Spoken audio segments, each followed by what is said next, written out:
move from thinking in a rigid way to thinking and being flexible, soft, and allowing.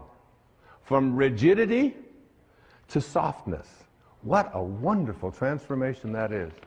I was standing looking at, with my son Sans, and we were on Maui, and we were looking at water as water was going against some rocks and some cliffs and so on.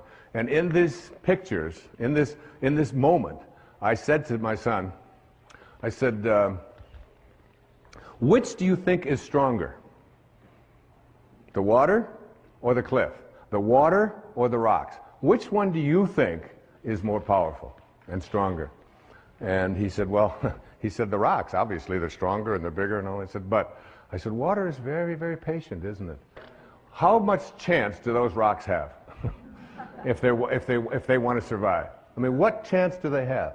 That would, and Lao Tzu is speaking to us about understanding our nature by examining how nature works and then making it apply to our thoughts, so that a soft thought, a thought that isn't a rigid thought, a thought that doesn't say you have to be this way or you have to be that way, a thought that is not stiff, a thought that water, there are so many references to water and what we can learn from water. You're 75% water. The planet is 75% water. We are water. The rest of us is just muscled water.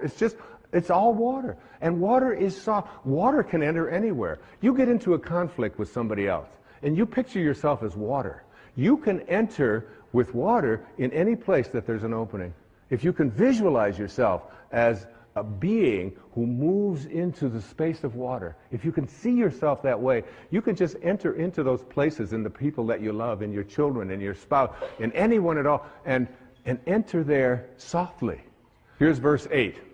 The supreme good is water, which nourishes all things without trying to. And verse 78, right smack out of the Tao. Nothing in the world is softer and weaker than water. But for attacking the hard, the unyielding, nothing can surpass it. There is nothing like it. Here it is. I asked when they designed this set, this beautiful set, and thank you designers for this, I asked if I could have water on the stage. They did it. They figured it out. There's Now, I'm going to try to get some of this water, okay? So you get down here and you I'm going to just scoop this up. Okay, now tighter you hold it, the less chance you have of doing anything with it, isn't it? How can I experience water?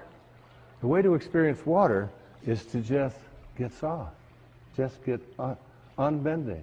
And there it is. That's what water is. The minute I grasp it, the minute I try, and Lao Tzu is saying the same thing is true in everything in your life.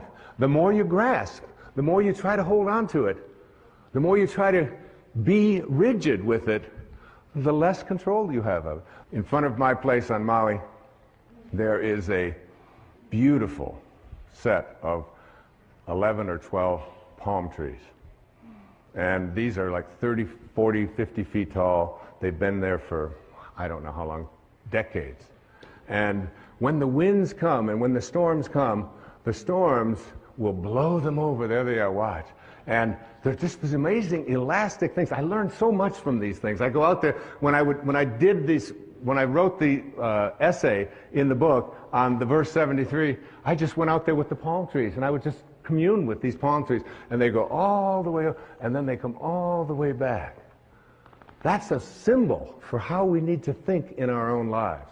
In verse 73 it says, "It is heaven's way to conquer without striving. It does not ask, yet it is supplied with all that it needs. It does not hurry, yet it completes everything on time." One of my favorite lines from the Tao, one of my favorite beliefs from the Tao is this, that you're doing nothing. All of you, you're doing nothing. You're just being done. Just like you were the first 9 months of your life. You think you're out there and you're making this happen and you're making that happen and you've got all these rigid things and you have to apply your life this way. you're not doing anything. Any more than you were having your fingernails show up when they were supposed to. And look at you, look at all of you, look around, you know, it's like, you know, what held it in yesterday? You know, I don't know, I'm not doing anything. They fall out and they don't fall out no matter how hard I try to keep them in there. Finally my kid said, give it up, give it up. So I was over in England and they told me that I couldn't take my shampoo bottles on the plane. And there's nothing you can do about it. I said, yes, there is. I'll just shave my head. I no longer need shampoo. Okay, so we want to move from stiffness to flexibility.